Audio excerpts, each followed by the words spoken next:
Hello everyone and welcome back to the channel.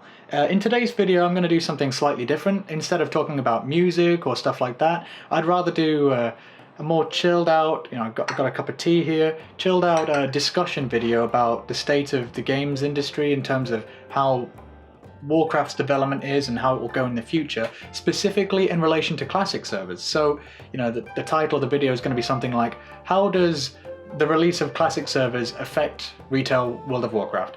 I think there's mostly positives to this, and three main pillars of what's going on here. So initially, I think the first thing it really helps is that it gives the developers more freedom. What I mean by that is, right now, since they've announced the release of classic servers in BlizzCon last year, we now know as a community that the original state of the game, that whole ethos of development that we all fell in love with, and is the reason any of this industry is the way it is right now. It's such an influential game. That is preserved forever. We don't need to worry about that being ruined by Blizzard in the future. So, because of that, the developers now, Eon and his team, can feel a lot more freedom to go and completely change the game as it is now. Which maybe sounds like a bad thing, but because we've got the original version of the game, in this fossilized relic state that we can always go back to, because of that, it allows them to change it radically without thinking, oh gosh, if we burn down Teldrassil, people will be really pissed off because then they'll never get to see Teldrassil again. Well, originally, yeah, that would have been the case, but now, well, rather soon, when they release Classic, there will actually be a Teldrassil for them to go back and enjoy. They might have to re-roll on a Classic server, which I'd recommend anyway, because trust me, it's not rose-tinted glasses, they are actually great. But yeah, they can go back to Teldrassil in the old world and enjoy that again. So, Asmongold, I think it was on the Allcraft podcast, either that or the Classic Cast podcast, both of which are wonderful guys. Keep making those, they really make my week. I love watching those. Asmongold mentioned that World of Warcraft over the years has become less World of Warcraft, or rather, instead being Game of Warcraft, which, when he said that, I thought, damn, you're damn right, because in those of you who are long-time subscribers of the channel, which I know there aren't many, but those of you who are will know that the channel was originally me talking about Nostalrius and vanilla World of Warcraft and pushing for the release of those servers. So obviously I'm really happy that they've announced them properly now, but I didn't actually experience the vanilla content firsthand.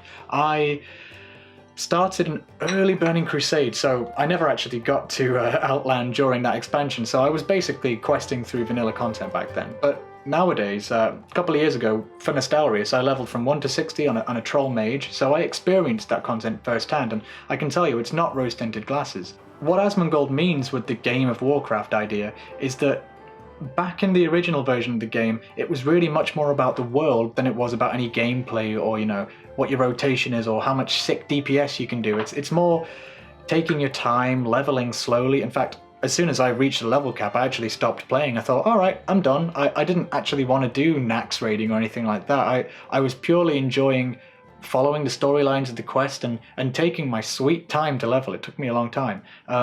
Because instead of hoarding all the mob tags and stuff like that, if I saw someone questing near me, I'd group up with them. Sure, it'd lose me XP, but I might make a friend. And that's really the main difference, I think, between the World of Warcraft and the Game of Warcraft. Because in the old versions of the game, it's an escapist thing. We want to go to this other realm and lose ourselves in this other world. And the majority of that is really the music, for example, the aesthetic nature of it that you want to immerse yourself in, but also the social aspect, because you're all questing in this world together, and the night and day difference in terms of socializing that happens in retail and classic is pretty staggering. So yeah, the Game of Warcraft side of things would be like Mythic Plus, which is really great. I really like it, and the modern raiding system where there's crazy mechanics that that really make vanilla raids look easy by comparison. I know there's other things to deal with in vanilla raiding, but in terms of raw mechanics, the boss fights are so much more complicated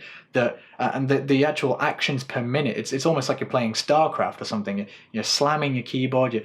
I've got a special mouse with all those buttons on the side now to keep up. So yeah, the Game of Warcraft is a real thing, because the game is so much more high-paced and frenetic and complicated that it lends itself so much more to being kind of an action RPG rather than an MMO RPG. So that's great. I think the release of classic servers, in conclusion, off from that tangent, the release of these classic servers will allow the developers to fully pursue that whole action RPG thing where they've got really tight rotation, everything, the numbers are all balanced properly, all the classes are basically equal. You've not got one class that's completely gimped, but it's a support class like you might have with druids. I love druids in vanilla, but they're not very good. They're just good at supporting the other classes. But in modern day WoW, you'd never find that. So I think, all power to them. Go and make the new version of the game in that vein that you want it to. Don't handicap it by trying to appeal to the old style of the game, because we've got that preserved forever now in its purest form. So go ahead and make something really cool. See how far we can take the action RPG thing. Because honestly, as much as I enjoy playing Classic now, when I go back and play retail as well, like I've just been playing with a Fury Warrior for the first time, the animations are great, the rotations are far more enjoyable. There's a lot more going on in terms of class interactions. I mean, sure, there's probably going to be people with many opinions about that, but I think the game of Warcraft idea is something they really should run with, and all power to them. So that brings us on to the next point, point number 2, which is, because there are these two very vastly different styles of the game, the world and the game of Warcraft, they cater to two very different players. I am a filthy casual, generally. I like reading the quest text. I'm more of a roleplay player rather than an action player most of the time. So I'm probably more towards the vanilla side of things. I want to just take my time leveling really slowly, enjoying every single boar ass that I need to pick up, every single bear butt that they ask me to get. I'll take my time, I'll read the quest text, and I'm not even going to play with add-ons. I'm just going to do it, as it's meant to be, au naturel.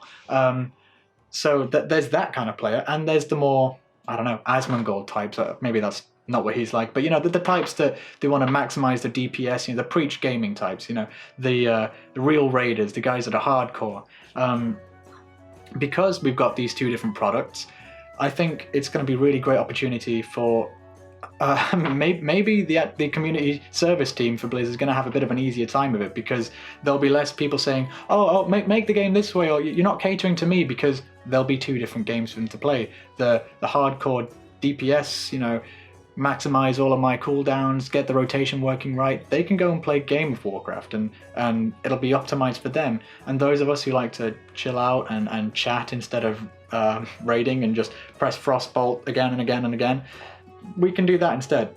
Now, obviously I'm talking with a bit of a tongue-in-cheek nature for this, but you see what I mean. And the third point is a bit of a controversial one. I said I'd be drinking this tea, but when I'm thinking off the top of my head, I actually don't. I haven't stopped to drink much of this tea, so I'm still learning here. It's quite intimidating to be in front of a camera, but I'll get used to it eventually. Anyway, the third point is, I think Classic WoW, when it releases and when it inevitably does very well, because honestly the hype level is far higher for Classic than it is for BFA at this point, as far as what I've seen. So a year after it's released, I think it'll really start to influence the development of retail going forward into the future. I mean, already we've seen a number of influences just in what we know already about BFA. For example, the Warfront system is obviously, it's quite heavily influenced by Warcraft 3. You've got all the building of the different structures and the RTS style of things, which, yeah, okay, it's not being influenced by Classic, but they're definitely looking for other influences from the past development of their games and seeing, okay, what works? What can we bring forwards here? So the reintroduction of buffs and stuff like that, the flavor aspect of the game, because frankly you don't need to buff people, they can just work in those stats into the player design, and like we had in Legion. But they realized that it's a social game. If you're trying to advertise it as an MMO, you've got to have communication between people. So yeah, they're bringing the buffs back and stuff like that. I don't know what they're calling it, but the community things, the new chat systems they're bringing in a BFA, stuff like that, where they're realizing the importance of community, which is really where vanilla shines. Because let's be honest, vanilla's a terribly made game in so many ways. if you're lucky, your class has got 1 usable spec. I think it's only warriors that have 2 usable specs. And there's some classes that arguably don't have any very good specs. I'm looking at you, druids and shamans, even though admittedly those are the 2 classes I'm planning to play when it releases, so, you know, take that for what you will. And itemization in vanilla is just beyond terrible. The amount of cloth items I've seen with strength and intellect and stuff, so you think, well, strength and intellect, is that for a paladin maybe? Oh, okay, well, why is it cloth? You know, stuff like that.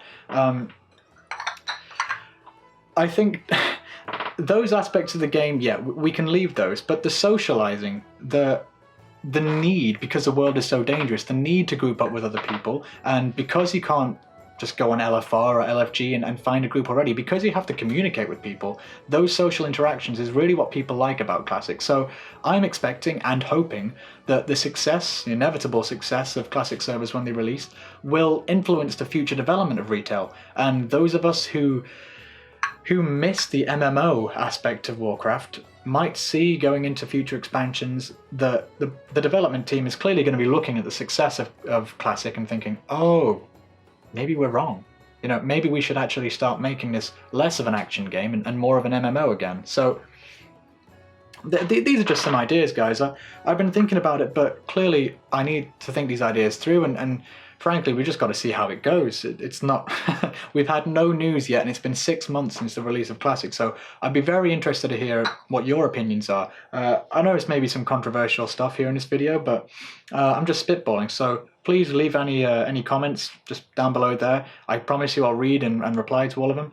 And yeah, it's nice just to get back on the grindstone, you know, just get back to making videos. So maybe I'll keep this format of more laid-back discussions, but certainly I'm going to be working on some music stuff soon. Before my unceremonious departure from YouTube, I was working on some scripts for Shalandris Isle and Suramar. If you have a look at the musics for those, you'll see that they're really closely related. Basically, Suramar is quoting Shalandris Isle, and as well as Crocun. But I was listening to some Warcraft, some RuneScape music today, which is that really tugs on the nostalgia. So yeah, and any comments in the comment section for suggestions on what tracks I should look at next to be very kindly received. So anyway, please subscribe if you found this content useful. Leave me a like and leave me any suggestions. I'll be sure to get back to you. Have a nice day, guys, and stay chin. I'll see you later.